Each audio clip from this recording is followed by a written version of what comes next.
Good evening. I am Zara Zafia, and tonight we look at the hands that build our skylines, the feet that walk our streets, and the lives lived in the shadows of our economy. It has been 4 months since the landmark implementation of the four labor codes on November 21, 2025.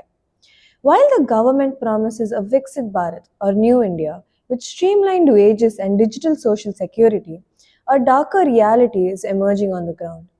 From the tragic scaffolding collapses in Karnataka to the stop killing us cries in Jantar Mantar, the informal sector is at the breaking point. Tonight, a 15-minute special investigation, the front line of reform. We begin with the sector that never sleeps, construction. According to Business Standard on March 24th, labor costs are now the single biggest driver of rising property prices, surging by 5% to 12%. The code on wages changed the calculation of wages to be at least 50% of total compensation. This increased the PF contributions for employers, leading to the 12% rise in labor costs. Unlike materials where prices fluctuate, labor costs are showing consistent upward pressure, making them the most critical factor impacting construction budgets. This is a direct result of the new labor codes mandating standardized wage structures and healthcare. But does a higher wage mean a safer life? On March 22 in Hubali, Karnataka, the answer was a devastating no. Two workers, Malesh and Akbar, were declared dead on arrival at a private hospital after falling from a high rise. Reports from the site indicate the scaffolding, tied only the night before, was not secure. They were on their seventh consecutive double shift. This isn't an isolated tragedy. The labor codes led to a take home salary dip for many construction workers, forcing them into the double shifts that caused this accident. Work came to a standstill then as laborers staged a snap protest after the accident, demanding better safety measures and proper compensation for the deceased workers. The next morning, the mason contractor drove his goods vehicle to Hubali railway station road, where people seeking daily wage labor gather daily, waiting to be picked up for work at wages as low as Rs 500 to Rs 750 a day. On January 28, a Myseri 32-year-old Saddam was buried alive under a 108-year-old building. Construction work continues to be the most dangerous occupation in India. According to data from the Karnataka Building and Other Construction Worker Welfare Board, 223 construction workers lost their lives between 2020 to 2026. Experts and trade union members say the actual numbers could be higher as many cases go often unreported. K. Mahantesh of the Workers' Federation tells us that in smaller projects, paying a settlement is seen as cheaper than buying a safety net. Nearly 30% of the laborers in the construction sector are unregistered. For many farmers, construction work is essential or part time, taken up mainly during the lean phase in agriculture. Most laborers lack formal training, which increases the risk of accidents. Under the Occupational Safety Code of 2025, the Inspector Raj was replaced by facilitators. Critics say this has turned inspections into a polite suggestion rather than a legal mandate. While the construction sites roar, a silent shift is happening inside our homes. Since November, the wage code has brought domestic workers into the formal fold. In Bangalore and Delhi, the Economic Time reports a new era of domestic contracts. For the first time, wage is being redefined to include mandatory overtime, double pay for work beyond 8 hours. But for the millions of women entering high rise apartments at 6 a.m., these laws remain paper tigers. They tell us about the eShram portal and insurance, a worker said. But if I ask for a Saturday off or double pay for a late dinner party, I'm told there are 10 others waiting for my job. Most of us are single parents. We can't afford to be difficult, she said. Despite the government claiming that 64% of the workforce is now covered under some social protection as of December 2025, domestic workers remain the most vulnerable to digital exclusion. While the government highlights 31 crore registrations on eShram, our investigation found a broken link in the digital chain. For a construction worker in Hubali or a house help in Noida, an Aadhaar linked phone is the only key to the kingdom, but it's a key many lose the moment they cross a state border. The eShram portal was designed as a one stop solution for over 31 crore registered workers, aiming to link them to 14 different central welfare schemes. However, the registration process itself highlights the digital divide. To sign up, a worker needs an Aadhaar linked mobile number, which many migrants lose when they switch SIM cards across state borders.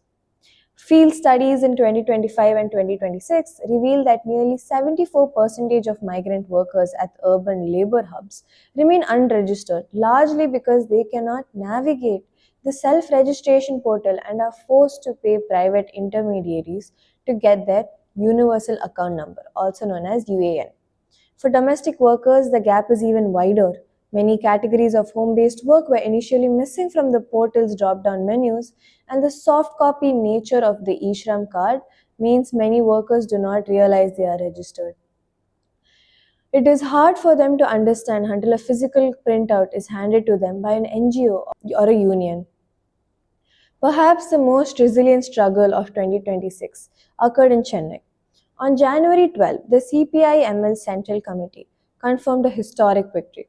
After more than 160 days of relentless struggle, on January 12th, the sanitization workers of Chennai concluded their fight on a positive note with the DMK government, agreeing to their core demands. The workers will continue to be paid directly by the Chennai Corporation, successfully defeating privatization attempts. They stood hip deep in the polluted Kuvam River to prove their point. The Chennai victory is a direct challenge to the Industrial Relations Code, which sought to make strikes nearly impossible for contract workers. By standing in the Kuam River, the workers bypassed legal hurdles and forced a political resolution. The minister assured that the services of nearly 1,400 workers who had been on a path of relentless struggle since 1st of August 2025, braving arrests and cases and the police brutality, would be restored by the end of January 2026. He also assured to protect wages and consider restoration earlier than the end of the month, preferably by 20th January, as requested by the Uraipur Urimal Iyakam, UUI of the Toilers' Rights Movement Union President.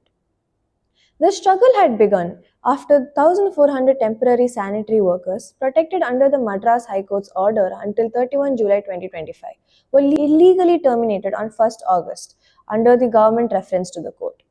The corporation demanded that they forego 5 to 20 years of prior service and accept employment with private contractors despite an industrial dispute pending since 29 July, in violation of the Industrial Disputes Act 1947. These workers are predominantly SC, poor people of all castes, and women, many of whom are single parents. A historical struggle began then at Ripon Building on 1st August, with workers sitting day and night in scorching heat and rain.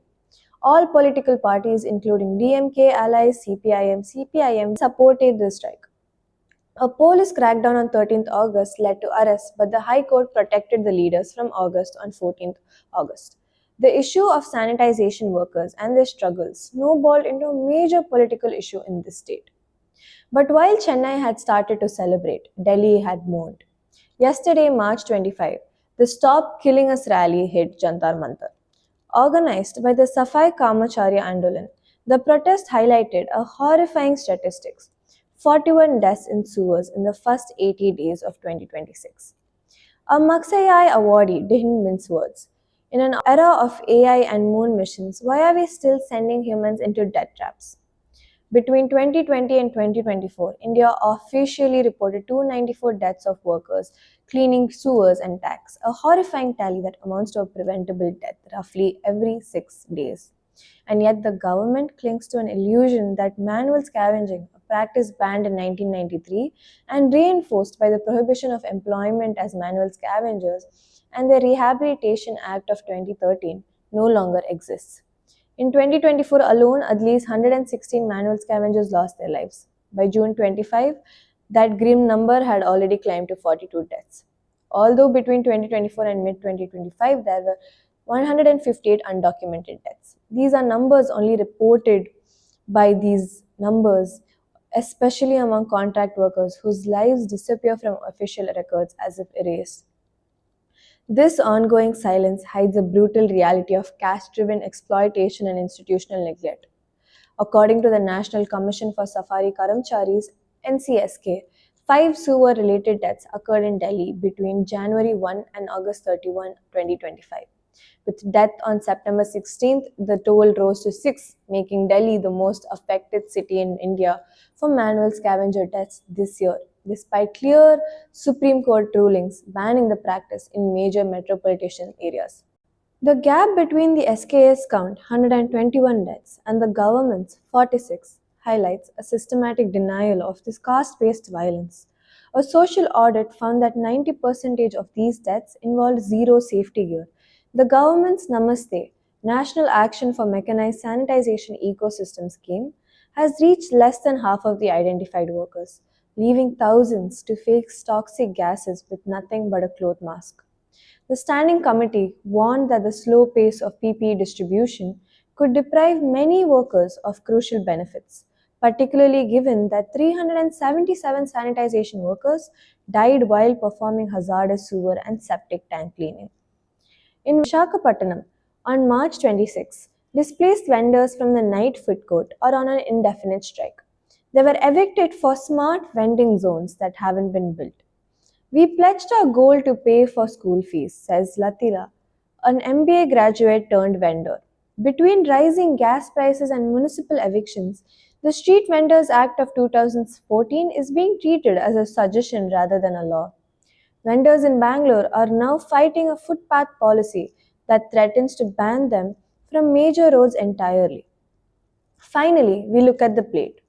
If you've noticed your roadside snack costing more, it's not just greed, it's a supply chain collapse. A local circle survey across 309 districts on March 2026 reveals that 1 in 2 consumers are paying significantly more for street food. The culprit, an LPG crisis. Commercial cylinders are being sold at nearly 400 rupees per kg in some regions. Street vendors who operate on razor thin margins are being crushed between the high cost of fuel and the inability of their customers, daily wages, and students to pay more. While the PM Swanidhi scheme was extended to 2030 this past December, vendors argue that a loan is useless if the daily cost of fire is unaffordable. We are borrowing money just to buy the gas to cook the food we can sell.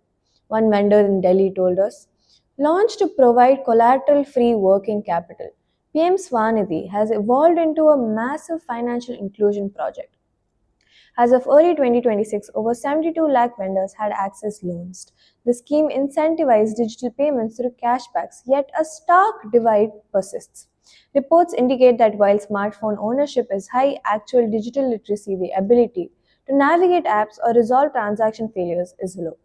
Many vendors in Tier 2 and Tier 3 cities still prefer cash due to a lack of trust in digital systems and the high cost of data.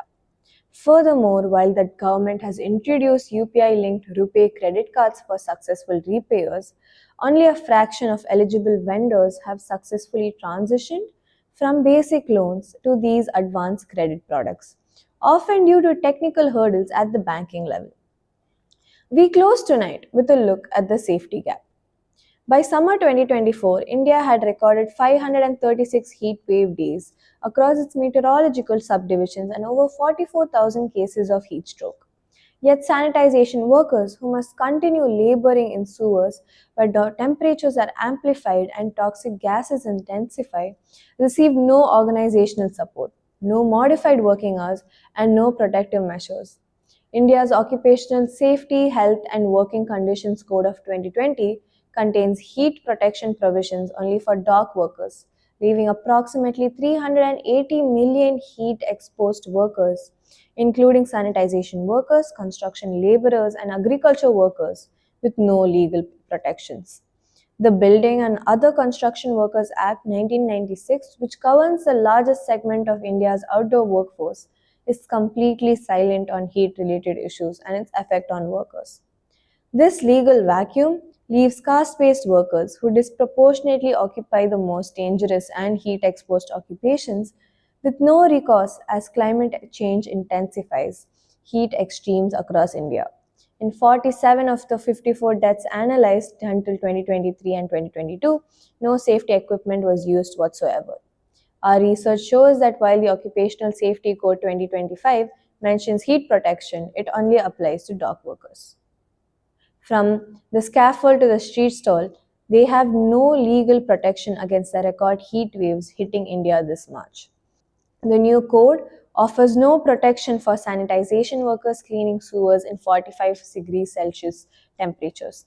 The 2025 reforms was meant to bring ease of doing business, but as we have seen tonight, for the millions who build, clean, and cook for this nation, the ease has not yet reached them. Thank you for listening to us. This is Zara Zafia, and this is our special report.